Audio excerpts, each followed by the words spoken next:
আসসালামু আলাইকুম। ঢাকা বিশ্ববিদ্যালয় থেকে আমি মোহাম্মদ রাব্বি হাসান আবারও হাজির হয়েছি আপনাদের সামনে। কিছুক্ষণ আগে ভূগোলের শর্ট সাজেশন দিয়েছি আপনাদের। এখন সেই সাজেশনের উপরে ভিত্তি করে কোন চিত্রগুলো আমাদের পরীক্ষাতে ইম্পর্টেন্ট সেটার উপরে ভিত্তি করে আপনাদের ক্লাসটা এখন নেওয়া হবে। আশা করি এই চিত্রগুলো থেকে আপনারা খুব উপকৃত হবে।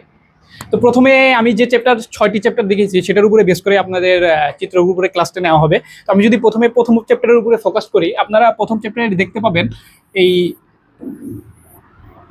চারটি বা তিনটি ঘর করা এবং ঘরগুলো এরকম ইন্টারলিঙ্ক থাকতে পারে এবং মাঝখানে একটা গোল্লা চিহ্ন হর দেওয়া থাকবে। এখানে অবশ্য ভূমি, পানি, বায়ু আপনারা এরকম দেখে থাকবেন এবং মাঝখানে হর যে চিহ্নটা, এখানে অবশ্যই কাকে ইন্ডিকেট করা হচ্ছে? প্রাকৃতিক ভূগোলকে ইন্ডিকেট করা হচ্ছে। তো প্রথম চ্যাপ্টারের এই ছোট্ট একটা চিত্রের উপরে যদি আপনারা নজর রাখতে পারেন তাহলে আশা করি যে প্রথম চ্যাপ্টার থেকে কোনো চিত্র আসলে আপনাদের কোনো অসুবিধা হবে না।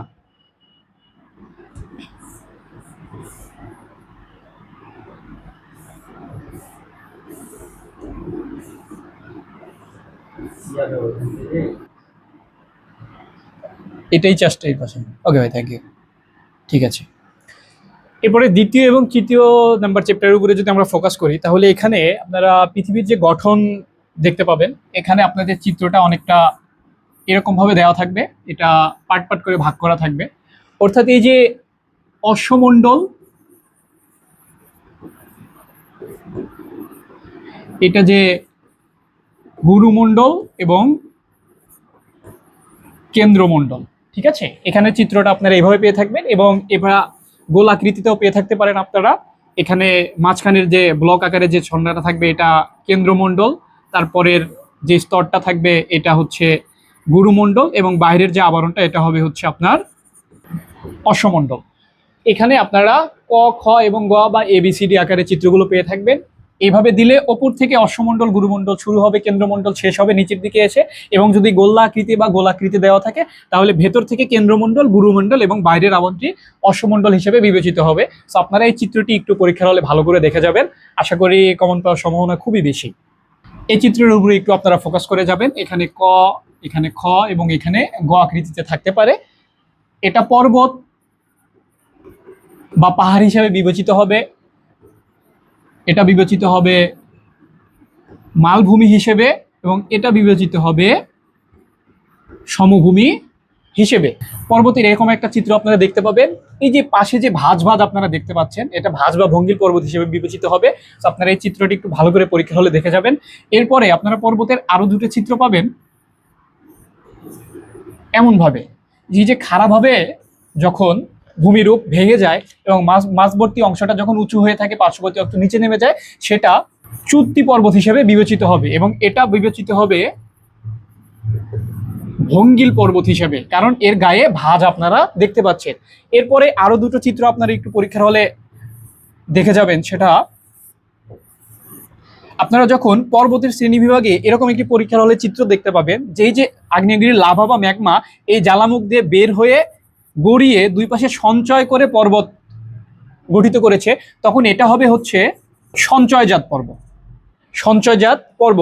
এবং এই একই চিত্র আপনারা একটু দেখবেন, এই জ্বালামুখটা বন্ধ থাকবে, অর্থাৎ ম্যাগমাটা এখানে যে ধাক্কা খাবে ভূমিরূপটাকে উপরের দিকে তুলে দেবে, কিন্তু এটা বাইরে বের হয়ে পড়বে না, তখন এটা আপনাদের ল্যাকোলিথ পর্বত হিসেবে বিবেচিত হবে। আশা করি চারটি পর্বতের শ্রেণীবিভাগ দেখে গেলে আপনারা পরীক্ষাতে চিত্র থেকে খুব সহজে পর্বতের শ্রেণীবিভাগের প্রশ্নের উত্তরগুলো করতে পারবেন। এরপরে আমি আপনাদের বাংলাদেশের একটি মানচিত্রের চিত্র দেখাবো এবং এই বাংলাদেশের মানচিত্রের চিত্রের উপরে প্রায় 3টি চ্যাপ্টার নির্ভর করতেছে আপনাদের পরীক্ষার হলে। এই বাংলাদেশের মানচিত্রের উপরে আপনাদের পরীক্ষার প্রায় 2টা থেকে 3টা চ্যাপ্টারের সৃজনশীল প্রশ্ন কিন্তু নির্ভর করছে এবং এমসিকিউতে আপনারা এরকম একটি চিত্র দেখতে পাবেন যেখানে 3 থেকে 4টি এমসিকিউ আপনারা খুব সহজেই পরীক্ষার হলে পেয়ে থাকবেন। আশা করি আপনাদের প্রথমে যদি এই চিত্রের উপরে বাংলাদেশের ভূপ্রাকৃতিক বৈশিষ্ট্যের উপরে যদি চিত্রটা এসে থাকে এবং বাংলাদেশের ভূপ্রাকৃতিক বৈশিষ্ট্যের উপরে বেস করে যদি চিত্রের অঞ্চলগুলোকে নির্ধারণ করতে বলা থাকে তাহলে 3টা ইন্ডিকেটর আপনারা দেখতে পাবেন। একটা হচ্ছে এই অঞ্চল, অর্থাৎ পার্বত্য চট্টগ্রাম অঞ্চলটা, যেটা টারশিয়ারি যুগের পাহাড় হিসেবে বিবেচিত হবে। এবং এরপরে যদি প্লাইস্টোসিন কালের সোপানসমূহ দেখাতে চাই আপনাদের, তাহলে বাংলাদেশের যে বরেন্দ্র ভূমি অঞ্চল, এখানে কুমিল্লা লালমাই পাহাড় এবং গাজীপুর এবং টাঙ্গাইলের ভাওয়ার গড়, অর্থাৎ এই চট্টগ্রাম অঞ্চলটি বাদ দিয়ে এই যে মাঝখানে যে তিনটা বিন্দু আপনারা দেখতে পাচ্ছেন, এখানে যদি ইন্ডিকেটর গুলো দেওয়া থাকে গ, ঘ এবং গ আকৃতিতে, তাহলে আপনাদের বুঝতে হবে এই অঞ্চলগুলো বাংলাদেশের ভূপ্রাকৃতিক অঞ্চলের টারশিয়ারি যুগের পাহাড় সমূহ, টারশিয়ারি যুগের পাহাড় সমূহ। এবং বাদ বাকি সবগুলোই ক, গ এবং আমি যদি খ হিসাবে বিবেচিত করি, বাংলাদেশের বাদ বাকি সবগুলো অঞ্চলই হচ্ছে সাম্প্রতিক কালের প্লাবন সমভূমি। অর্থাৎ এই হিসেবে যদি আপনাদের একটি চিত্র দেওয়া থাকে এবং সেটাতে যদি ফোকাস করা থাকে যে বাংলাদেশের ভূপ্রাকৃতিক বৈশিষ্ট্য, তাহলে ক যে অঞ্চলটা আপনারা দেখতে পাচ্ছেন এখানে টারশিয়ারি যুগের পাহাড় সমূহ হিসেবে বিবেচিত হবে। এই গ অঞ্চলটি আপনারা দেখতে পাচ্ছেন এটা প্লাস্টোসিন কালের সোপান হিসেবে বিবেচিত হবে। এবং বাদ বাকি সমস্ত যে 80% অঞ্চল, 80% যে অঞ্চল, এটা সাম্প্রতিক কালের প্লাবন সমভূমি হিসেবে বিবেচিত হবে। বাংলাদেশে এটা 12%, এটা 8% এবং সাম্প্রতিককালের প্লাবন সমভূমি প্রায় আপনার 80% রয়েছে। এরপরে বাংলাদেশের একই চিত্রে আপনারা যদি বাংলাদেশের বনের যে 3টি প্রকারভেদ আছে এই হিসেবে যদি দেখাতে যায় আপনাদের এই চিত্র দিয়ে, তাহলে আপনাদের প্রথমে এই অঞ্চলটি ইন্ডিকেট করা থাকবে।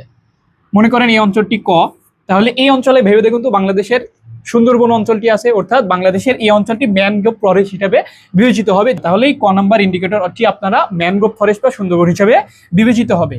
এরপরে বাংলাদেশের আরেকটি অঞ্চল, সেটা হচ্ছে আবারও এটা যদি আমরা খ হিসেবে বিবেচিত করি এবং এই খ ইন্ডিকেটর যদি বাংলাদেশের বনভূমির বৈশিষ্ট্য হিসেবে বিবেচিত করতে বলে আপনাদের, তাহলে এটা অবশ্যই ক্রান্তীয় চিরহরিত এবং পত্রপতনশীল বনভূমি হিসেবে বিবেচিত হবে। কেন? এই অঞ্চলের গাছগুলোর পাতা ঝরে যায় না এমন নয়, কিন্তু গাছগুলোর বৈশিষ্ট্য এবং পাতা ঝরার যে সময়টা এটা একই সাথে হয় না। এই জন্য দেখা যায় যে এই অঞ্চলের গাছগুলোর পাতা একটার পরে একটা সবসময় থেকেই যাচ্ছে, এই জন্য এটা চিরহরিত মনে হয় এবং এটা পত্রপতনশীল। একই সাথে দুই ধরনের বৈশিষ্ট্য নিয়ে এই ধরনের বনভূমি অঞ্চলটা অবস্থিত, তা পার্বত্য চট্টগ্রামে রয়েছে। এই দুটো বনভূমি বাদে বাংলাদেশের বাদবাকি সমস্ত অঞ্চলের বনভূমি প্রায় পতনশীল বনভূমি হিসেবে বিবেচিত হবে যদি বাকি অঞ্চলগুলো ইন্ডিকেট করে আপনাদের দেখানো হয়। তাহলে এই যে ইন্ডিকেটর আপনারা দেখতে পাচ্ছেন, যদি বনভূমির বৈশিষ্ট্য হিসেবে চাই, এটা ম্যানগ্রোভ ফরেস্ট হিসেবে বা সুন্দরবন হিসেবে বিবেচিত হবে, এটা ক্রান্তীয় চিরহরিত এবং পত্রপতনশীল হিসেবে বিবেচিত হবে। এবং বাদবাকি অঞ্চলের যে বনভূমিগুলো সেটা ক্রান্তীয় পত্রপতনশীল বনভূমি হিসেবে বিবেচিত হবে। এখন আমি আপনাদের যে চিত্রটি নিয়ে আলোচনা করব, এটা মূলত আমাদের যে আপনার বায়ুর চাপ বলয় এবং বায়ুর তাপ বলয় আছে এটার উপরে নির্ভর করে হচ্ছে। এবং আবহাওয়ার যে তারতম্য, উচ্চচাপ বলয়, নিম্নচাপ বলয়, কিংবা আপনার হচ্ছে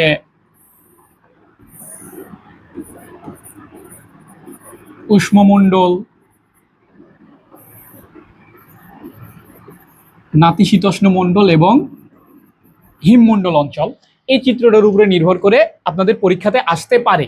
যেখানে পৃথিবীর মাঝ বরাবর আমরা দেখেছি যে নিরক্ষরেখা বাইপাস হচ্ছে 0 ডিগ্রি নিরক্ষরেখাটা। এই নিরক্ষরেখা 0 ডিগ্রি থেকে 23 ডিগ্রি পর্যন্ত উষ্ণমণ্ডল অবস্থিত। উভয় পাশে, উত্তর এবং দক্ষিণ পাশে উভয় মণ্ডলে উষ্ণমণ্ডল অবস্থিত।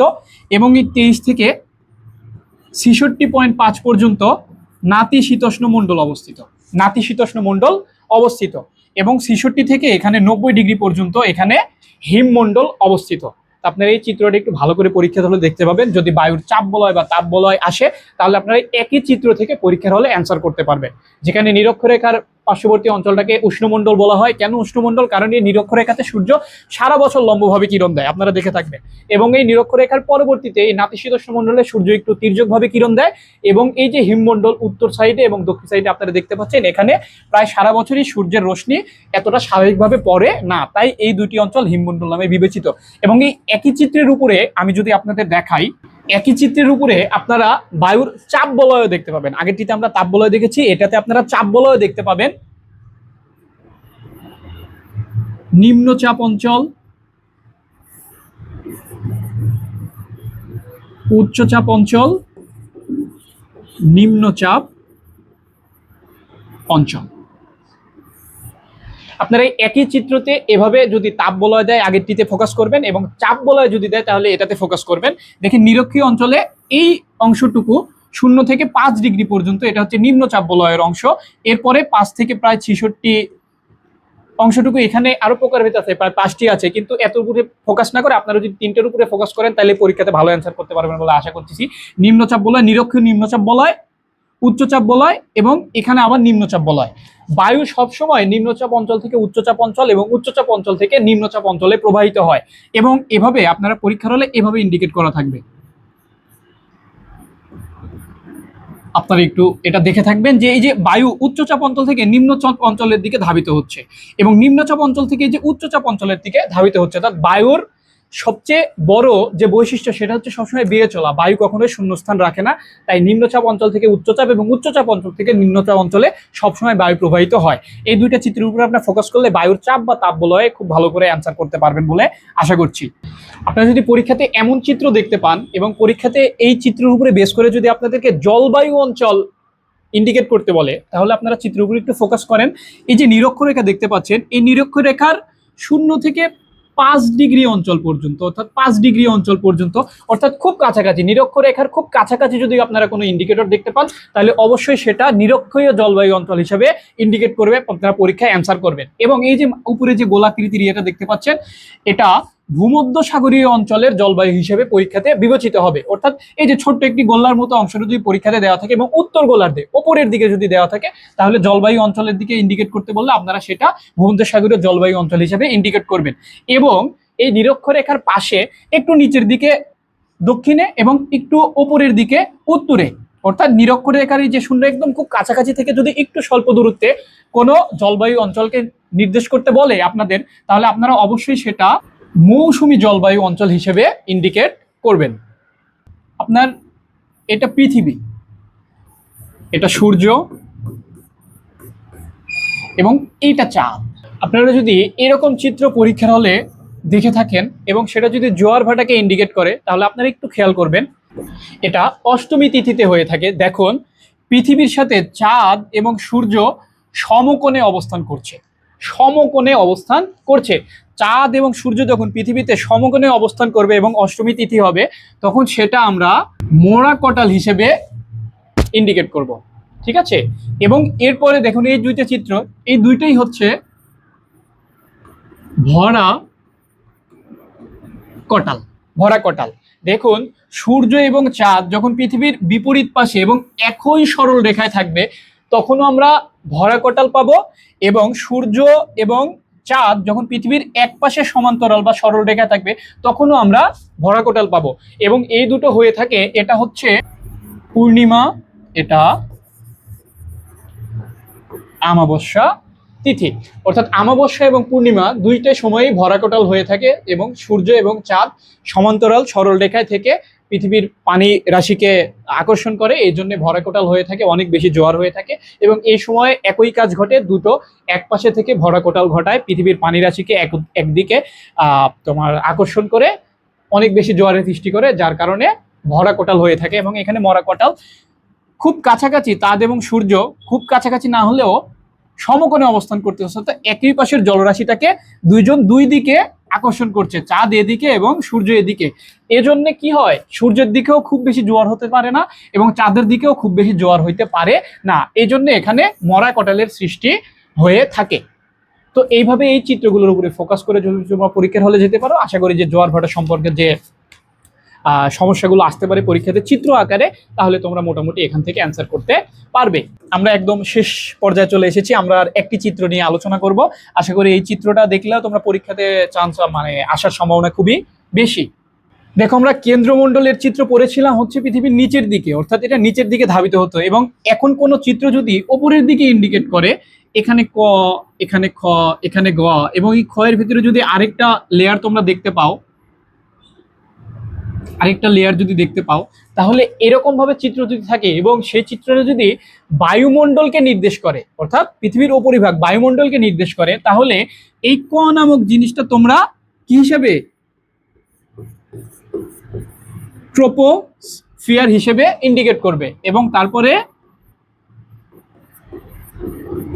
স্ট্র্যাটোস্ফিয়ার হিসেবে তোমরা সেটাকে ইন্ডিকেট করবে, স্ট্র্যাটোস্ফিয়ার হিসেবে তোমরা সেটাকে ইন্ডিকেট করবে। এবং স্ট্র্যাটোস্ফিয়ারের এই যে মাঝখানের যে আরেকটা অংশ দেখতে পাচ্ছ, এটা ওজোন স্তর হিসেবে বিবেচিত হবে, ঠিক আছে। এবং এই ট্রপোস্ফিয়ারের একদম ওপর অংশে যদি ছোট্ট করে ইন্ডিকেট করা থাকে তাহলে তোমরা সেটাকে ট্রোপোপজ হিসেবে ইন্ডিকেট করবে। আশা করি এই দুইটা অংশের বাইরে এখান থেকে খুব বেশি সৃজনশীল আসে না।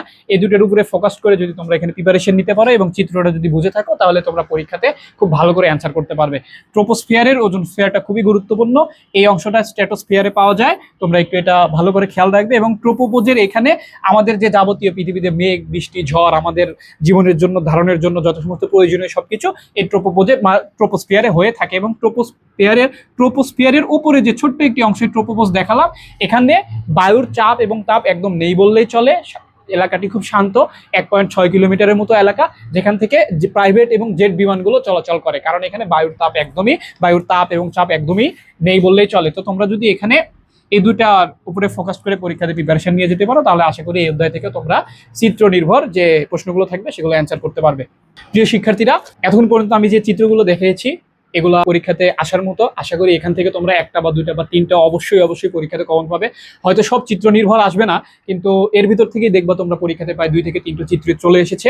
তো তোমরা পরীক্ষাতে যাওয়ার আগে অবশ্যই চিত্রগুলোকে বারবার দেখে পরীক্ষা হলে যাবে। আশা করি তাহলে তোমরা উপকৃত হবে। ধন্যবাদ সবাইকে।